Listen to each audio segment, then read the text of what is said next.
What if espiya ka ng China? Papahuli ka ba? Ako nga pala ang kapatid ni Alice ko na mayor ng Bamban. 我是爱丽做的姐姐.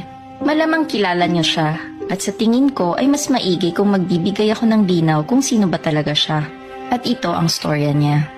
Oo, tama kayo. Hindi talaga siya Filipino.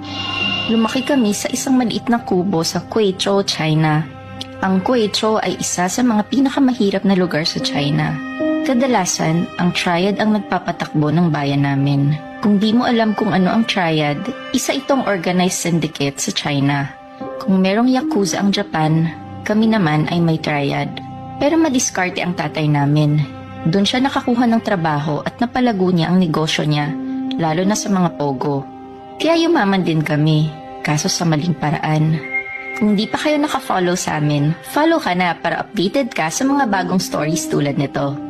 Noong 2018, lumapit ang Chinese government sa Triad at meron silang pinag-usapan. Sa gitna ito ng tensyon sa West Philippine Sea.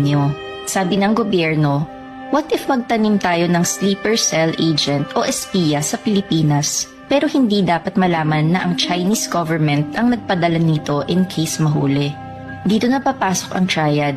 Aakuin nila ang sala just in case worst comes to worst at magkabukingan. Kapalit daw nito ay magpapagawa ng isang malaking pogo hub sa bayan na hahawakan ng sleeper agent o spy. Bahala na ang Triad kung ano ang gusto nilang gawin sa pogo hub. Isa pang kondisyon ay dapat sila din ang mag-finance ng operasyon. Ang training ng spy ay sagot ng gobyerno ng China dahil wala rin namang kakayahan mag-train ang mga Triad members. MSS ang mamamahala dito. Ang MSS ay ang Chinese counterpart ng CIA sa US. Ewan ko naman sa tatay namin at kami ang vinolunteer. At dito nagsimula ang training namin ni Ate Alice. Sinama ako sa training as a backup just in case may mangyari kay ate. 2 years din kami nag-training. Ang hirap maging espiya.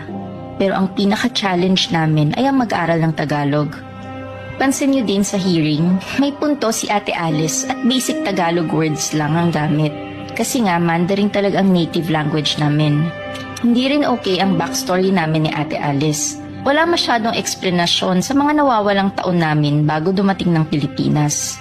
Sabi nila, wag na daw pansinin masyado. Madali namang mauto ang mga Pilipino. Pera lang ang katapat. 2020 pinadala si Ate Alice sa Bamban.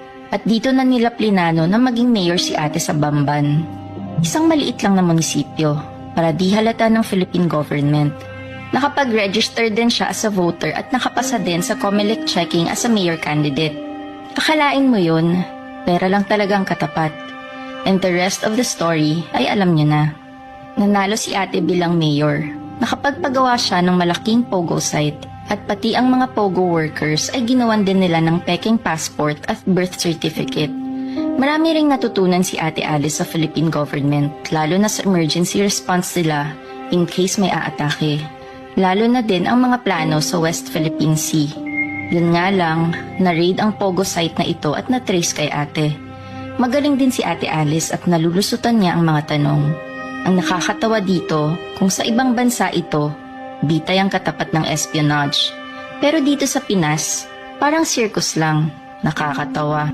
Kaya nakikiride na lang din ng Chinese government sa circus na ito. Ginawa ng madramang backstory si ate. Nasa farm lumaki at anak ng katulong. Kasi mahilig sa mga gantong storya ang Pilipino. Nakakaaliw. At hanggang ngayon ay di pa rin inaaresto si Ate Alice. Kamote talaga ang Pilipinas. Pero kausap ko siya last week. Sabi niya, nagustuhan na daw niyang tumira sa Pilipinas.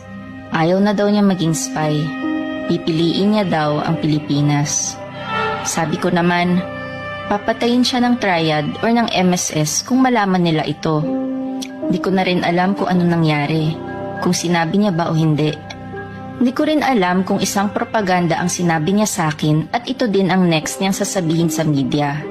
Ang alam ko lang, ilang araw ko na siyang di nakakausap. Baka napatay na siya ng MSS or Triad dahil pinili niya ang Pilipinas.